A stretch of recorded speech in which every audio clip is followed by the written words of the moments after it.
Welcome. It's healing relationships, and everything is relative to you. And we want to heal the interference, clear the interference between you and what you're connected to and through.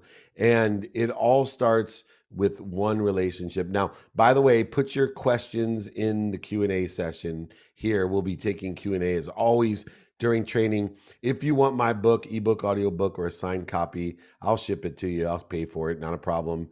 Or the exercise from today, healing relationships, or the 5 daily practices, whatever you want. David@dmeltzer.com.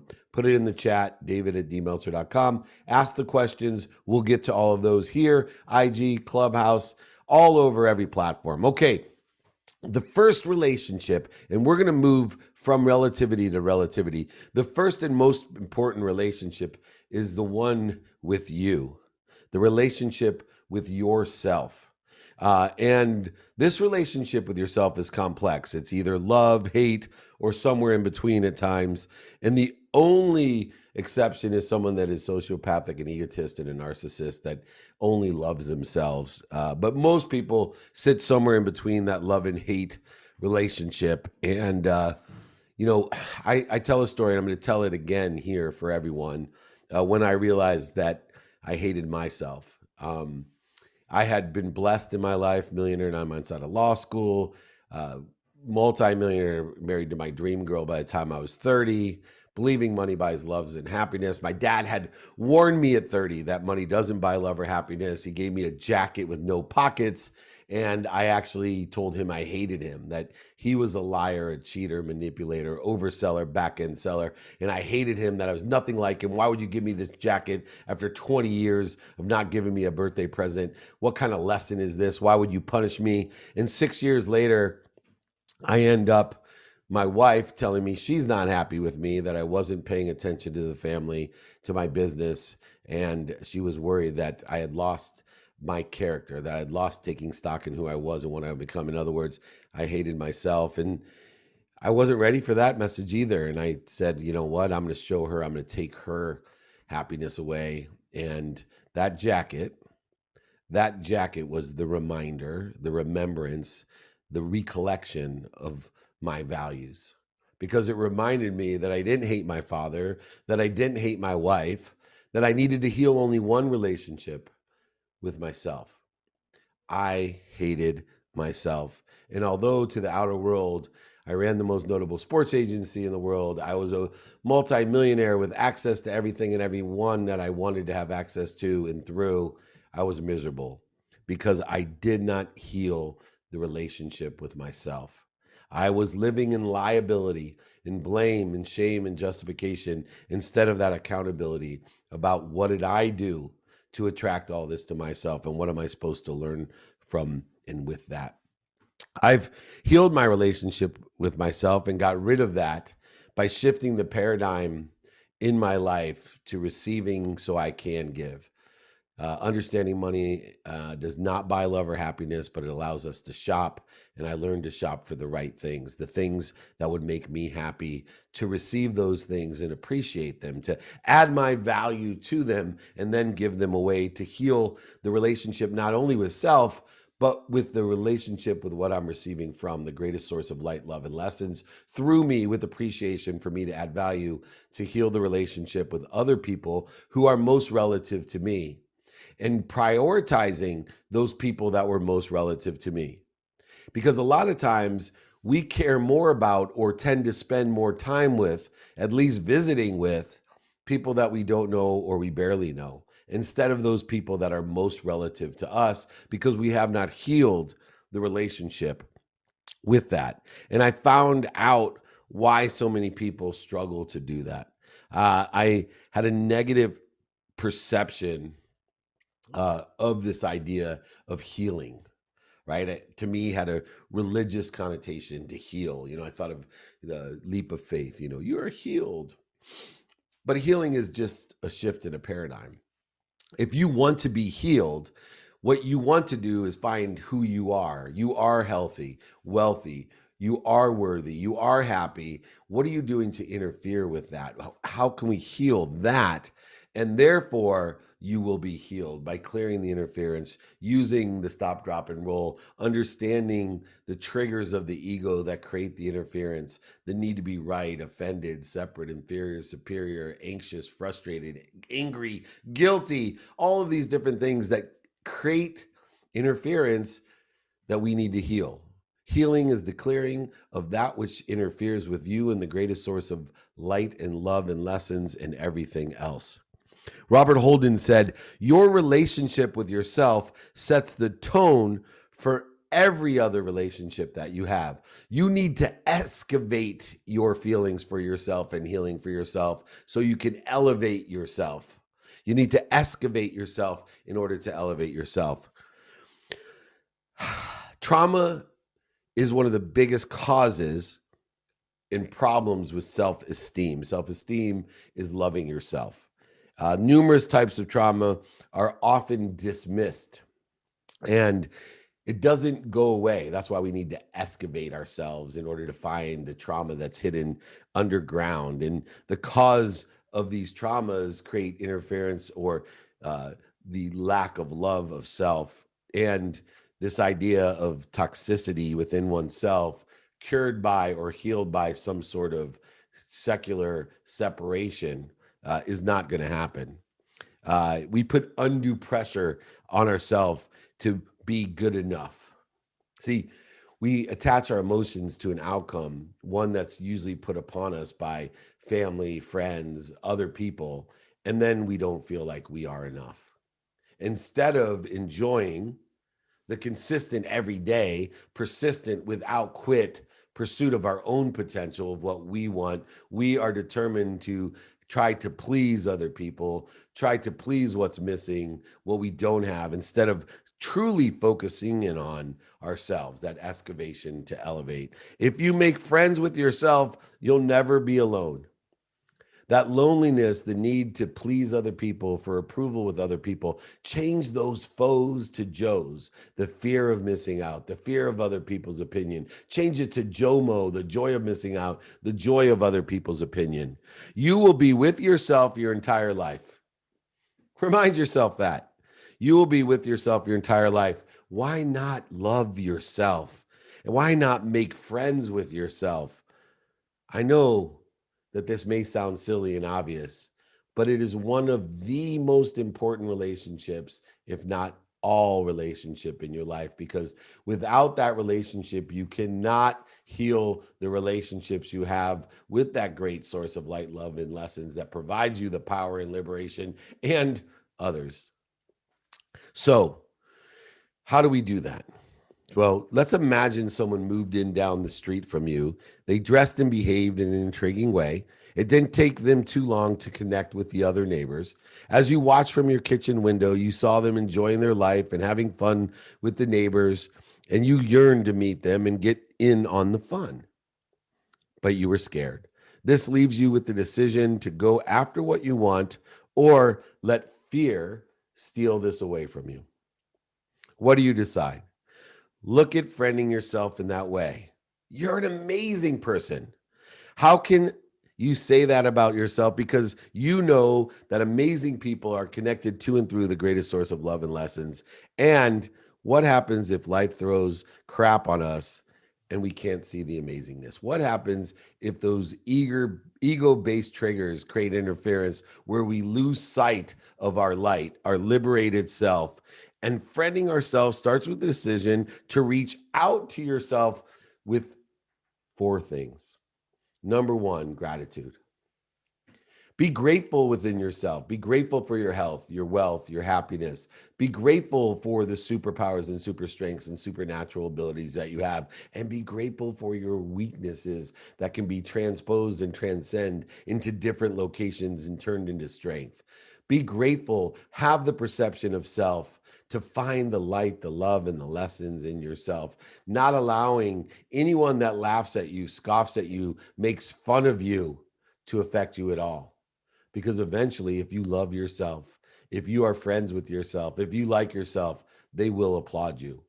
Sooner or later, those that laugh and they'll either applaud or fall away, because your vibration, your frequency is like a shield, a Teflon shield that keeps the judgments and the conditions that affect you away from you, that clears the interference between you and what you already are, you and yourself, you and your potential, which allows you then to communicate effectively with no interference between you and the greatest source that provides you all that light, love, and lessons and everything else.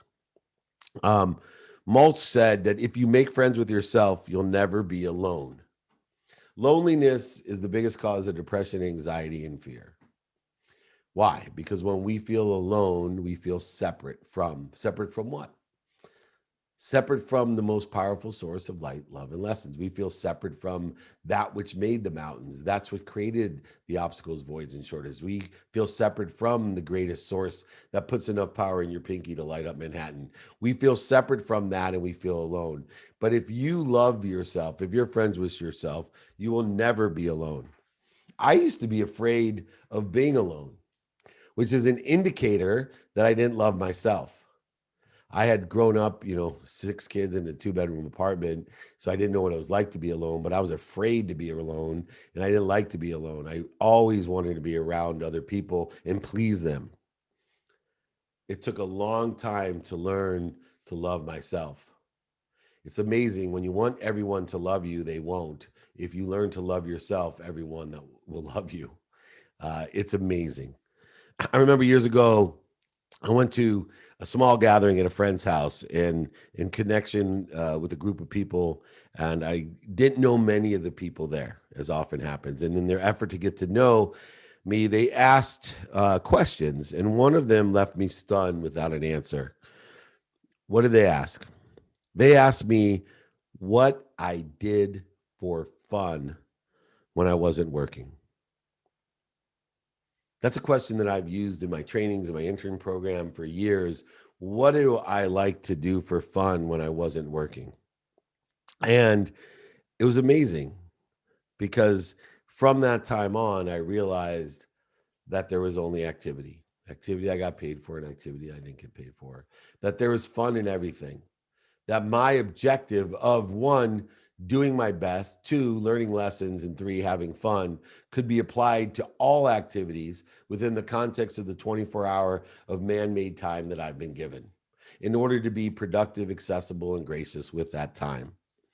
And through that, I exposed all of the childhood trauma and past life trauma that had burdened me with this interference, this lack of connectivity that made me feel alone.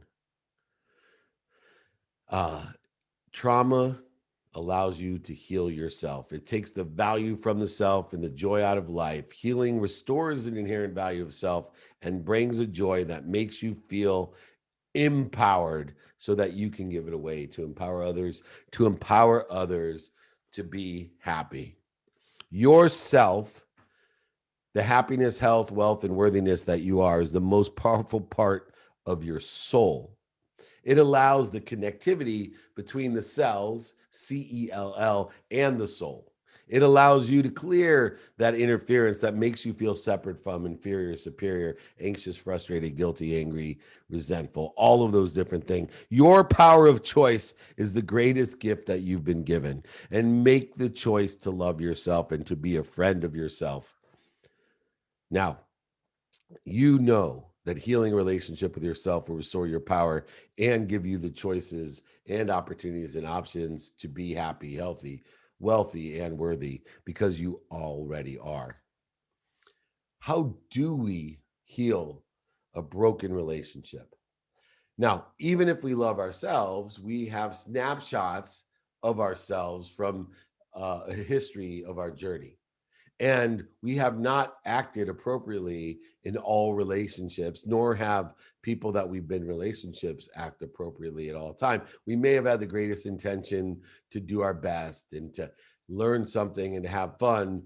But in order to do that, we have to make a lot of mistakes. And sometimes it creates interference and breaks that relationship. So I use a spectrum of relationship to determine, regardless of the snapshots that I have historically in those relationships, to understand what time, attention, and intention I'm going to give to those relationships. And the criteria that I use is one of feeding. I'm going to pay attention and give intention to the most those that feed me. Those that feed me in all senses from cell to soul, those that feed me in the power of the light, the lessons, those that feed me with kindness and joy and positivity, those that feed me will be fed by me. And then those that don't feed me in varying degrees, I will create distance between me and them. And the nice thing about today is it's easy to create distance because there's so many things to distract us, whether it's family, friends, associates, neighbors, etc. There's so many things we can do to create distance and just allow those that don't feed us to fall away. And then, as a non negotiable, those that bleed me, I either separate by a great distance or actually fire them if I can't separate myself with that distance. These are the varying degrees of broken relationships. These are the ways to maximize those relationships so that you don't have extra interference between you and what you already are. You and that health, you and that wealth, you and that happiness, you and that worthiness. All of the four criteria that make you the best friend that you'll ever have, the friend that you love so much, the humble friend that can ask for help and provide help to others. We need to heal these broken relationships, and it can be tough, especially because we're relying on two parties in order to heal that relationship. It's easier to heal the relationship with self because there's one party involved, or that in which we connect through the great source of light, love, and lessons.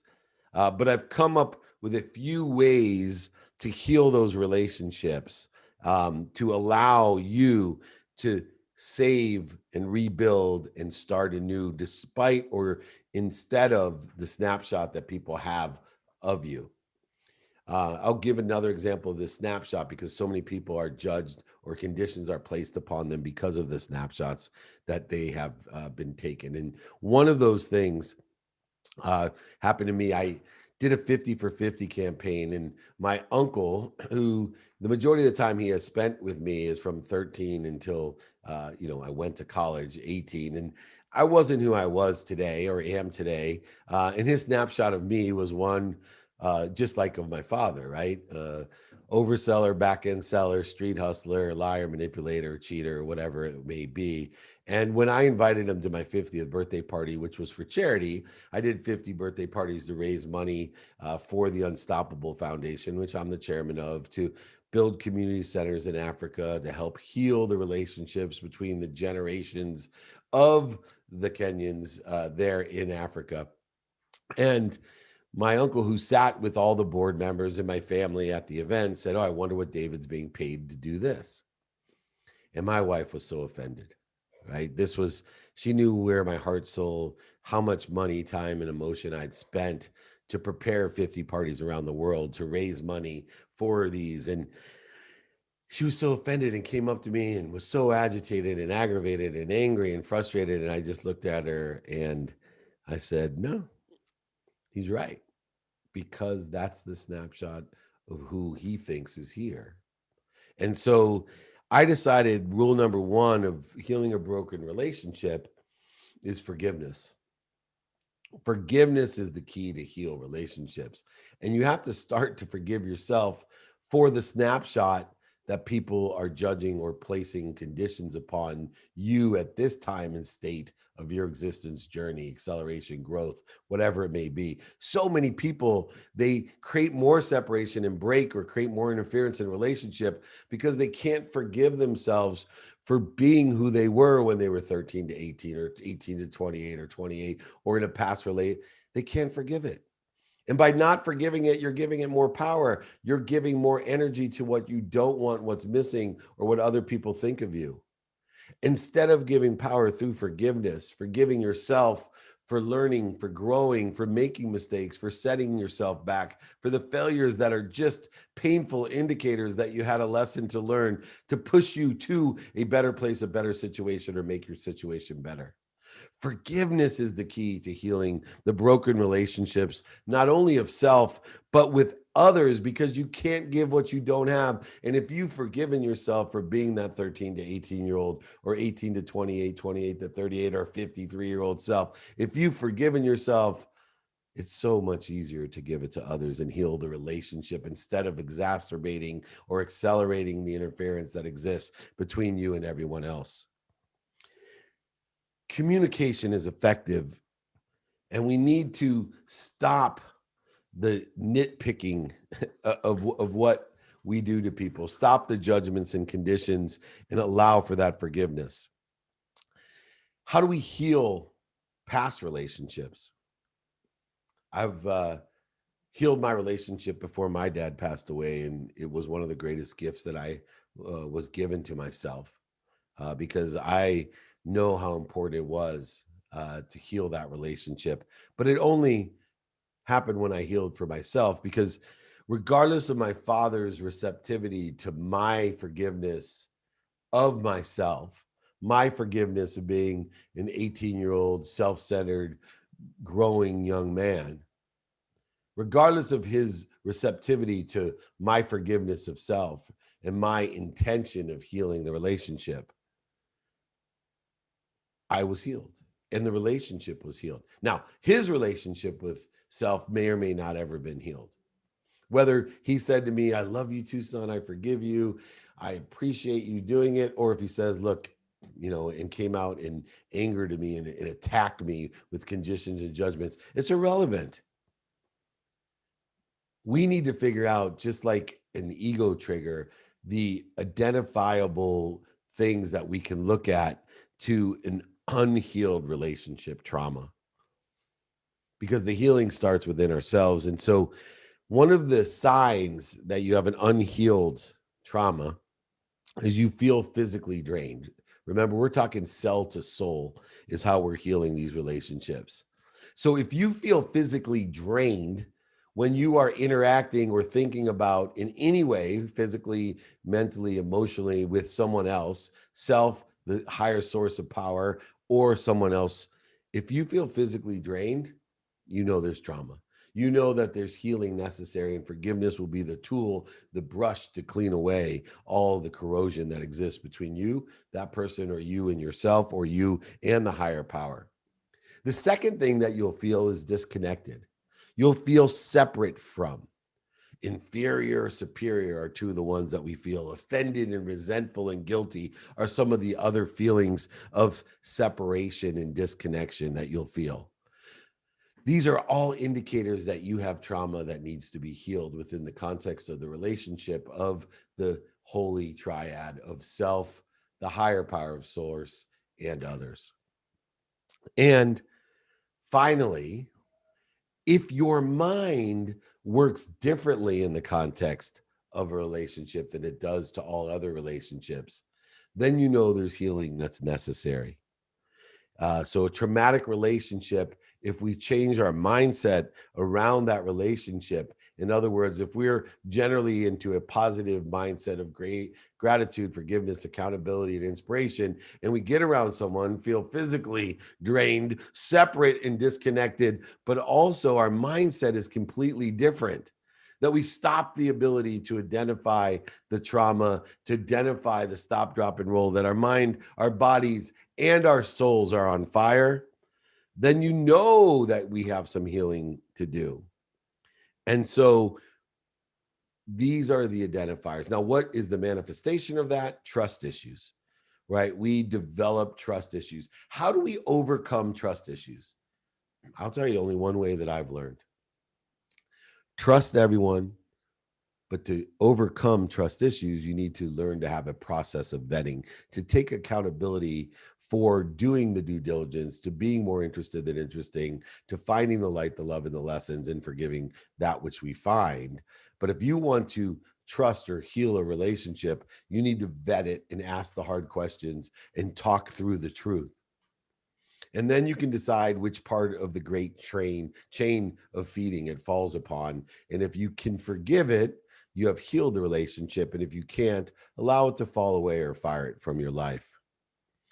Another one of the issues is feeling on edge. I know that in some relationships, I get anxious or feel on edge when I'm driving to the party or to the person's house. These are all indicators that we have trauma to heal.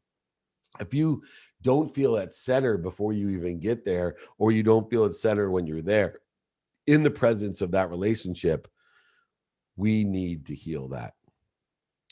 We talked earlier about the liability issue. Liability, when we blame ourselves, when we feel guilty and resentful, when we live in blame, shame, and justification of a relationship, it needs to be healed. The best way to heal that is to take the accountability for it and forgiving ourselves, but asking ourselves, what did I do to impact this trauma? What did I do to separate myself in this relationship? And what am I supposed to learn from it? And just like any other problem, when we learn the solution to the problem, it isn't a problem anymore. 2 plus 2 was very challenging for me when I was young. And then I figured out it was 4, and no longer was it a problem because I had the solution. Same thing holds true in our relationships, in the trauma that we experienced. And if finally you have unjustified anxiety, pure anxiety, where you don't feel as if you are growing, accelerating, instead you are constricting everything, you can't handle anything. If you have that anxiety, then there's trauma to do. So, what do we figure out? Number one, just like the triggers of the ego, awareness is the greatest agent for change.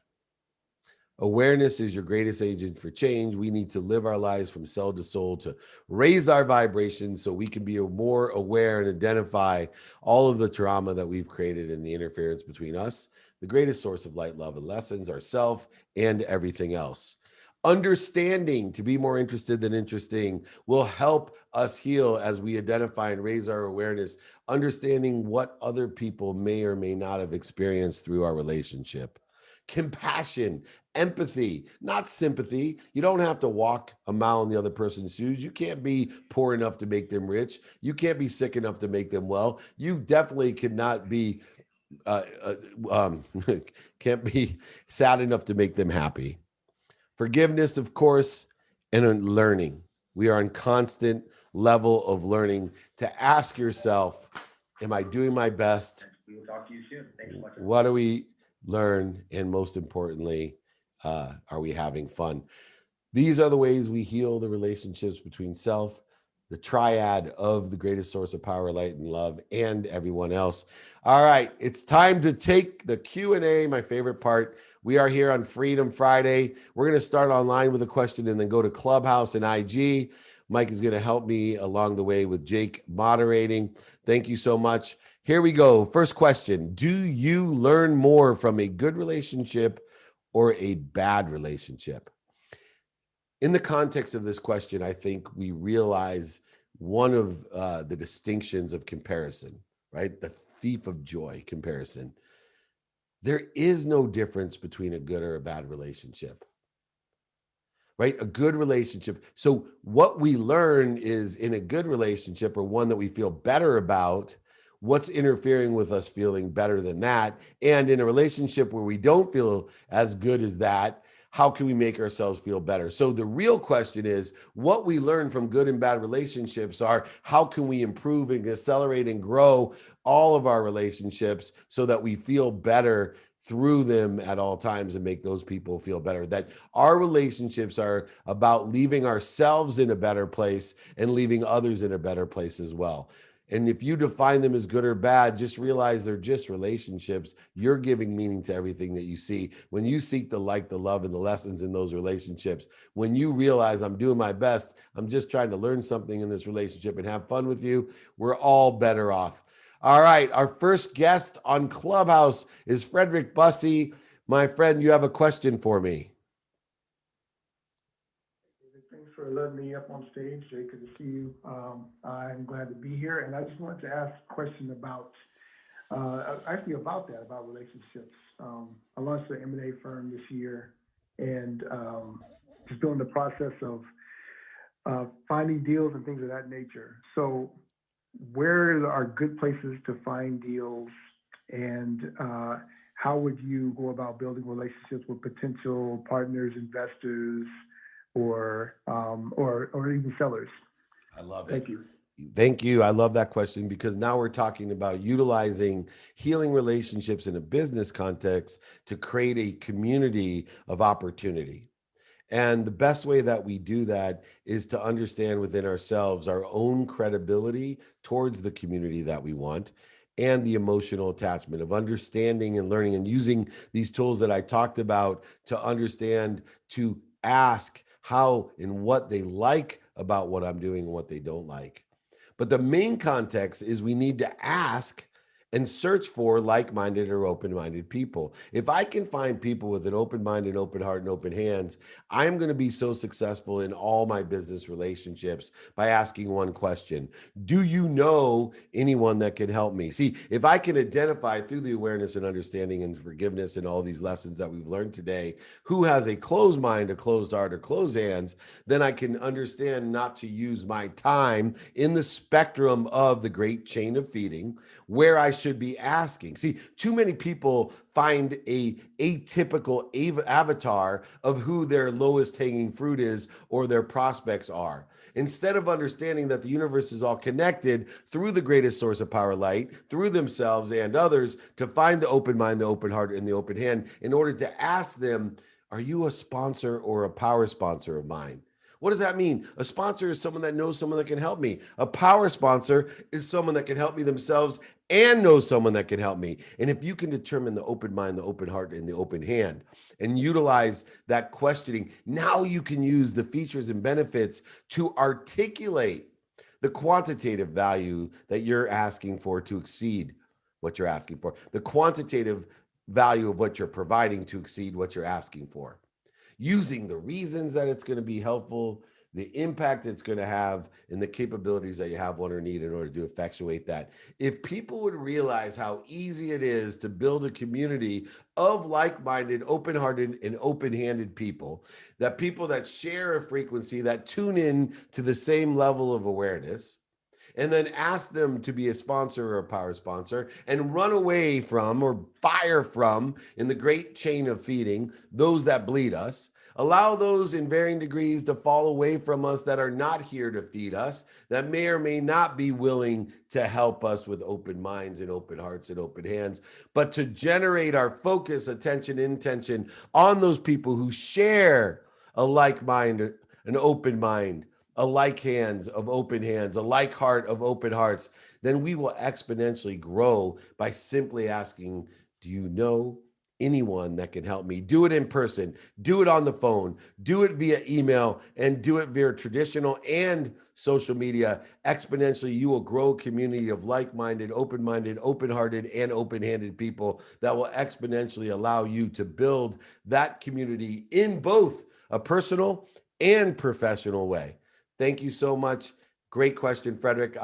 Look forward. If anyone wants those 5 ways: credibility, emotional attachment, reasons, impacts, capabilities, email me, david@dmeltzer.com. I will send you that 5 to Thrive system. Don't worry about it. My book, exercises, guides, all of them, ebook, audiobook. I'll sign a book, send it to you, ship it to you. david@dmeltzer.com. Reach out to me. I'm here to be of service. I'm going to take a question online. Winifred, you're up next on Clubhouse. Next question is, how do you identify what is interfering with your relationships? Well, we need to, one, utilize the awareness, forgiveness, understanding, compassion, learning tools that we talked about. I utilize to find that interference, this idea of understanding what creates interference from us. And in this type of relationship, it's usually a few things that are most common. So I go to those first. The need to be right, right? If you in your relationship have to be right, whether the relationship is with self, with the higher power, or with others, if you have a need to be right, you're interfering with that relationship. If you have a need to be offended, you're interfering with that relationship.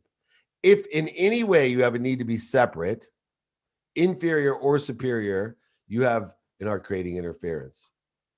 If you have guilt or resentment, you're creating interference.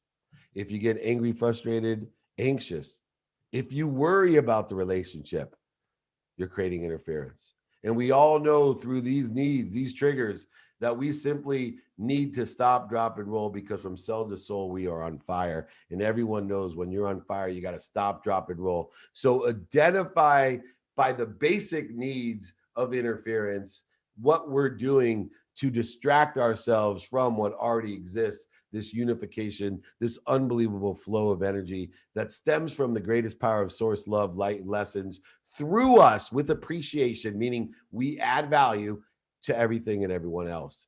And if you're creating that interference, realize it's just a practice. You're not going to get to perfection. It'll be progress at all times that we're looking for to enjoy the consistent every day, persistent without quit, pursuit of that truth, of that potential, of that clear, non-interfered connection that you have with the greatest source of light, love, and lessons, yourself and everyone else. All right, next guest up, Winifred, what do you got for me? Yes, okay, thank you. A part of my question you've already answered when you spoke to Frederick. So I'm building a community. I'm located here in Charlotte, North Carolina, but I immigrated from my country 30 years ago, and I'm very connected to my country, Nigeria. I'm building a community of non-profit organizations that are really doing work in the area of advocacy for the girl child. And one of the challenges I'm having is getting businesses to, selling my idea in such a way that businesses can align with my vision to support these NGOs so that they do not get frustrated and they can be effective in their communities. So I currently have speaker series. I'm doing an annual summit for the first time in October. I just started building last year because of COVID. And so I have speaker series. I do launch and learn. I give them resources that I find. But I need businesses in that community to give back to that community. So how can I sell my idea to a community that that's not their culture, to really come alongside NGOs to support them so that these NGOs can be effective in their work, in their work. So what structures, what systems can I put in place so that businesses can come alongside? That is my question. Thank you. That is a great question. And I do that work today in Kenya with the Unstoppable Foundation. So I'm very familiar with gaining and garnering support from corporations in an area, and to show the difficulties that are created, especially for young women in that area, with the things historically and culturally that have gone on, the systematic socioeconomic bias and difficulty that exists. What you want to do is, one, make sure that you build your credibility so that people trust what you're doing, that will have the impact, sustainable impact that you want to have to affect the change. And then two, work on expanding and accelerating the community outside of Nigeria. Obviously, this whole world is connected. And I know one of the biggest resistance I had when I've garnered support for the Unstoppable Foundation is people would ask me, well, why don't you support a local uh, agency? Why don't you help women here in Southern California or in Orange County specifically? Why? Well, no, this isn't an if or, right? This is an everything, right? I support all that's relative to me personally, within my family, then within associates, then within my local community, then within my city, then within my state, then within my country, and then within the world. And I am not going to limit myself or separate myself and say that nothing that happens in Nigeria or everything that happens in Nigeria impacts me. Of course it does. It's how can I make it relative to you? This is about healing relationships, drawing in and understanding the credibility of the relationship between the companies that exist around the world and Nigeria, and specifically the young women in Nigeria. And what are those impacts? What are the reasons that we want to make an effect and impact that change? And what capabilities do you have with that credibility to impact that, so that the value that you're articulating exceeds what you're asking for to help support these Nigerian women? we have to look. There's only so much that a company in Nigeria can give if they don't have that much. But yet the impact of Nigeria and Nigerian women will be seen and heard around the world. And you need to elevate the awareness and tie in the credibility, the emotional attachment, and the reasons, impacts, and capabilities to effectively articulate what you're asking for to exceed what you're providing exceeds what you're asking for. Keep on screwing that up, everyone. You want to make sure that you practice articulating the value of what you're giving to exceed what you're asking for. And so many times we limit ourselves with the world community and the impact that we can have because we don't challenge ourselves to communicate effectively that value of what impact local problems have on the world. And that local problem should be seen through multicultural, multinational companies to support women across the world, to empower them to create the better, stronger communities that will someday save this world. So look outside. Please reach out directly to me. I have a lot of experience in this matter with the Unstoppable Foundation. David@dmeltzer.com. Thank you so much. Okay, I'm going to take another question online. Next guest is Jordanos. Get ready as I will ask this question online. Most of my relationships are surface relationships and don't have a lot of depth. Any advice on creating deeper relationships? Acquaintances are surface relationships. In order to deepen a relationship, you need to be of service and of value. And more importantly, believe it or not, as Ben Franklin wrote in his autobiography, you need to ask for help. If you want to strengthen a relationship, allow someone to make an investment into you, as well as offer your service or value to other people. And I have a template that I use, which I'm happy to give to everyone. Once again, David@dmeltzer.com. The template goes like this. What are you doing today? Especially pertaining to maybe an issue in this relationship that is a common interest or a common activity. What do you like about it? What don't you like about it? If we take our relationships and find a commonality, an appreciation between the two of us of some sort of activity or interest, and we ask simply what they like and don't like about it, and when they tell us what they don't like about it, we offer help to shift or engineer or re-engineer what they don't like, and then ask them for help pertaining to the common interest or activity, you will deepen the relationship. You will deepen a relationship by knowing your what and who, and the how becomes a shared experience. You then can determine and prioritize your activities, the nows in your life with that person in a shared journey or a shared experience. A very simple template. David@dmeltzer.com can go ahead and strengthen and deepen all relationships by taking a common activity, concern, or interest, finding out by being more interested or interesting what they like or don't like about it, and then asking them for the things that they don't like, if you could help them like it, and then ask them, do you know anyone that can help you pertaining to the interest or the shared experience?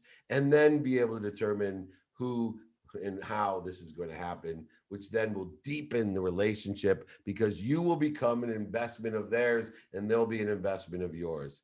And that shared clearing of interference, of separation, will be determined and healed by that template of asking for the common interest, what they like and don't like, how you can be of service, and do you know anyone that can help me? Use it. Reach out to me. That template has changed my life in business and personally by deepening and strengthening my relationships by being radically humble and asking for help. Okay, our next guest, Jordanos, you're up.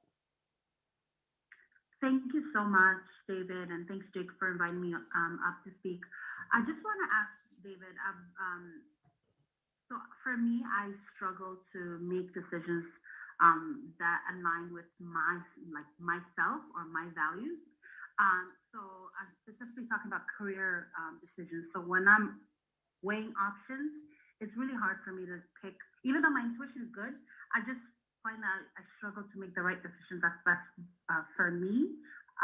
So I want to ask you, what's the best method for me to make a decision or help me narrow down the choices. Thank you so much. Thank you, Donna. So this is what I call a softball for me because it's the question I love to answer. I wrote a book called Game Time Decision Making based off of this. And I have the 5 daily practices so that you know what decisions to make. The reason people don't know what decisions to make or can't say no to people or can't accept no and wait for no is because they don't take inventory every day. See, you got to take inventory every day and not be afraid of change, growth, and acceleration. In other words, not be afraid of changing your mind and telling people you're somebody new and somebody different today than you were maybe as soon as yesterday. Because you have to first step, know your what. What do you want? What do you want personally today? Now, see, when we decide what we want today, we're taking into context all the future aspirations, goals, and objectives that we have a week from now, a month from now, a year from now, 10 years from now, or a lifetime. They're all aggregated and condensed into my decision of what concerning what the activity I plan, don't have planned in my sleep, what I want today.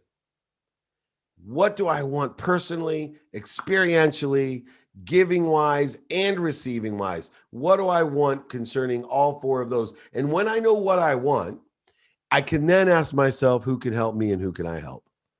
Then I can figure out the how. And when things arise that aren't planned or arise or adapt the things that I do have planned in a different context than what I expected, or even some changes in my sleep, which is equally important to what I have planned and I don't have planned, I'm able to determine my what, my who, my how, which then leads me to my now. What is my now? What can I do? What decisions can I make? How do I prioritize the activities in my day? Because we're all given 24 hours a day of activity. That's the stagnant, stable data that I have. It's how productive, accessible, and gracious am I with that activity, aligned or in the trajectory of what I want, not what other people want, what's missing or what you don't want, but what you want. And if you know your what, your who, your how, and your now, you now can apply your why by determining in making decision of what's most important to you, not what's most urgent. There's a matrix by Eisenhower that I talk about all the time, important versus urgency. And we want to do what's most important for us. We want to do it now because 100% of the things you do now get done, and passionate, purposeful, and profitable people get stuff done 100% of the time. But too many people don't know how to make a decision because they haven't done the work to determine every day what, who, how, to determine the now and apply the why, apply the passion, the purpose, and gain the profitability of abundance of more than enough. If anybody wants those 5 daily practices, along with any other templates or my book, david@dmeltzer.com. What a great question. Thank you. That's what I call a softball for me. I'm going to take another question online. The next guest on Club. Yes, go ahead. Sorry to interrupt you, but do you listen to your intuition? If you have a history of when I listen to my intuition, most of the time I'm right. But when you're making decisions, do you also listen to your inner self, or do you just base them on the why? Well, see, that's when we're applying the why, we're applying our intuition to the now, right? We're applying the way that we feel. And then I go ahead and I reconcile the way that I feel, the emotional context of my intuition, the gut, with the trust and vet of alignment with my what, my who, and my how. And so if I have a feeling, the only thing I know about that feeling is that something energetically is not aligned. I don't know specifically the facts because I am now trying to analyze something that I don't have the capability of analyzing. Let me give you an example. I go to a business meeting and my intuition says something's not right about this deal. This person doesn't seem right. And then I go ahead and make the leap of analysis and say, the reason that it doesn't feel right is because I shouldn't do this deal. And this person is dishonest or lying or somehow exaggerating, overselling, or back-end selling. But the truth is that person just got into a car accident on the way to the meeting that we're having and is distracted from, or his energy is off because of the disruptive activity that occurred that was unexpected. Here's where people get into deeper difficulty with intuition. Intuition is an indication that something's not aligned, but it does not give you the power of analysis of what that is. So in order to determine it, yes, you take the intuition and applying your why the way you feel, applying your passion and emotion the way you feel to a situation and aligning by trusting the person. But more importantly, when the intuition tells you there's a problem or interference, vetting, asking more questions to see if you are still aligned personally, experientially, giving and receiving wise.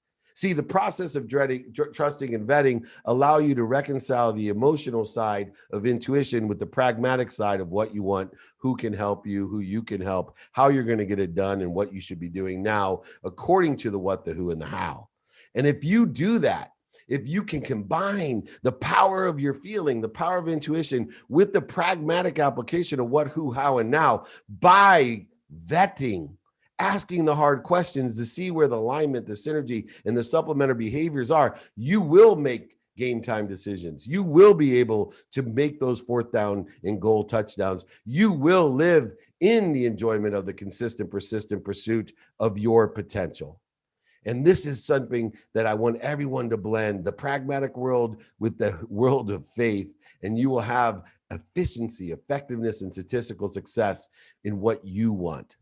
Did that help you reconcile those two? Absolutely. Thank you so much, David. Thank you. I love the questions. They're amazing. All right, I'm going to take a question online, and then Sergio, you will be maybe our last, depending on the next two questions. We got about 7 minutes left. All right. What if I don't want to forgive someone who did me wrong? Now, there's an honest person. What if I don't want to forgive someone who did me wrong? Well, then you got some progress to make, my friend. What reason could you give yourself to not want to forgive somebody else? See, we don't forgive other people because they deserve it. We forgive other people because we deserve it. So why punish yourself? Why create separations, voids, obstacles, and interference in your life because you have a need to be right, offended, separate, inferior, and superior, and guilty, and resentful? Why would you do that to yourself? Why? Why would you create more interference between you and the greatest source of love, light, and lessons and everything else? Why would you fail to appreciate all that you've been given by doing your best, learning lessons, and having fun? And the easiest way to do it is to forgive yourself so you can forgive others. If you don't want to forgive someone who did you wrong, then go ahead and start practicing ending fear in your life and switch it to joy. Remind yourself, I do not forgive anyone because they deserve it, because I deserve it and I can give it away. Shift your paradigm and perspective of forgiveness. Know that the only certainty in happiness and health and wealth and worthiness will only come from your reconciliation of striving to forgive the unforgivable. Those people that run within the context and the spectrum of forgiving the unforgivable live with peace and certainty and love of themselves, and they can give it away, and they're connected thoroughly through and to all else. The most powerful source of love through them with appreciation, forgiveness, and accountability to everyone else. All righty. Our next guest, Sergio, what do you have for me? Hey, David. How are you, brother? Amazing. Hey, great to hear you again. You were on my show on Game Changers a while back and made a big splash there. And I'm just here to support you and listen to all the great messages you got going on here with everybody in the room, buddy. So no questions, just here to show some love and keep it up, my brother. Oh, you're too kind, and thank you for the love commercial. I appreciate everyone who shows up, who listens to the replays on Spotify on the Playbook, who watches 2-Minute Drill and Elevator Pitch and Office Hours and the IG Lives. Everyone out there, I'm so grateful for, and especially you, Sergio, for coming on and acknowledging the effort that we're making to create a collective consciousness of happiness. All right. Last but not least, Renee, would you like to come up and ask a question? Hi, David, and everyone else, Low Cup with Chase, as well as Frederick. And guys, you caught me while I'm driving, but I will ask you a question because it's always wonderful we're able to learn from you. And you just always are a wealth of knowledge. One of the things that I want to help, the transitioning and what we're doing with the youth, because I'm very passionate about really helping to empower them. Currently, right now, giving them the providing our students right now with ways of allowing them to get in front of more items to read, building that awareness, as well as putting them in the limelight for them to take on new responsibilities. What I'm having a challenge with, even though we're interacting with the kids for summer school, how can I help to bridge that gap with their parents? Because that's a piece right there that I'm probably having a little bit more of a challenge with, and maybe you can provide me with some insight in regard to how I can help making that transition so therefore the parents are more involved with the students learning as well. I love it. And having 4 children of my own, I can appreciate the difficulty and the interference in healing that relationship and understanding the lessons that can be learned, the mutual lessons from parents to students, students to parents. Let me tell you one of the approaches that I take, even in the context of my business. I have a philosophy: people don't listen to you, they watch you. And therefore, if you're looking for what they're listening for and you're acting in a corresponding way to what they're listening for, then you can have an impact on your children by acting in a manner or a way that they will pick up on. See, we're planting seeds as teachers. We're planting seeds as parents. Seeds that we may never sit under, seeds of trees that we may never sit under. And I have a classic example. One of my kids came home from college and actually had a professor that quoted me directly. And my daughter's like, "Oh my God, he's such a genius. Can you believe he said this?" And I was like, "Yeah, because he took it from my video. Look, it's in my book."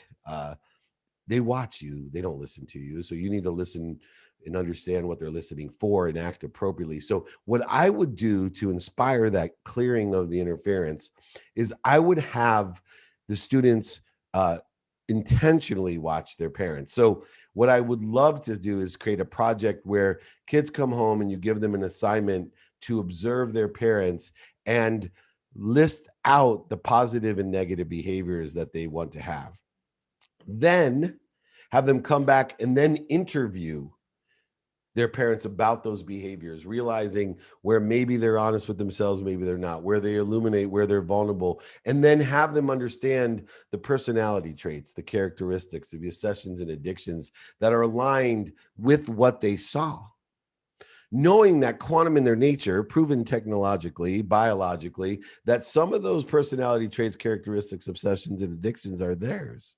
And that they can then heal themselves and heal their relationship with their parents, learn by watching and by asking, allowing them to clear the interference and understanding, raising their awareness of that very valuable relationship, but even more importantly, allow the parents to do the same.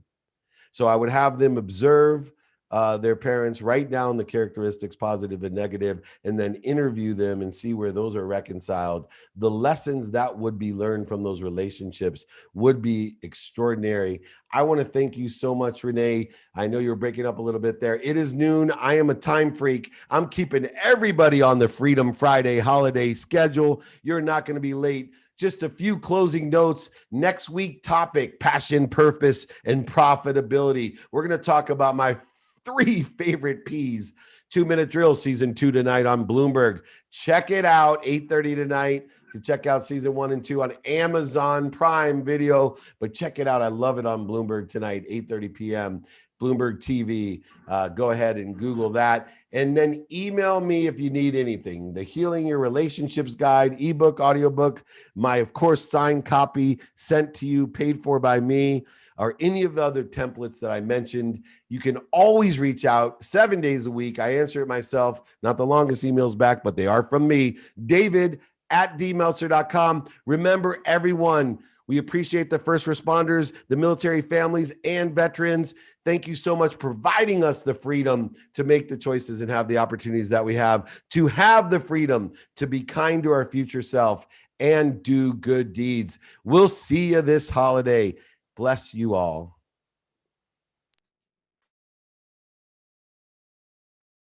Welcome to 2 Minute Drill, the first pitch-only show that features entrepreneurs from all walks of life competing each week for more than $50,000 in cash and prizes. 5 contestants have just 2 minutes to deliver their most convincing pitch ever. Who will fold under the pressure? Oh my God, I'm blowing it. You're right, you blew it. I don't want to get you fired. And who will thrive? I thought that was aces. David Meltzer hosts 2 Minute Drill.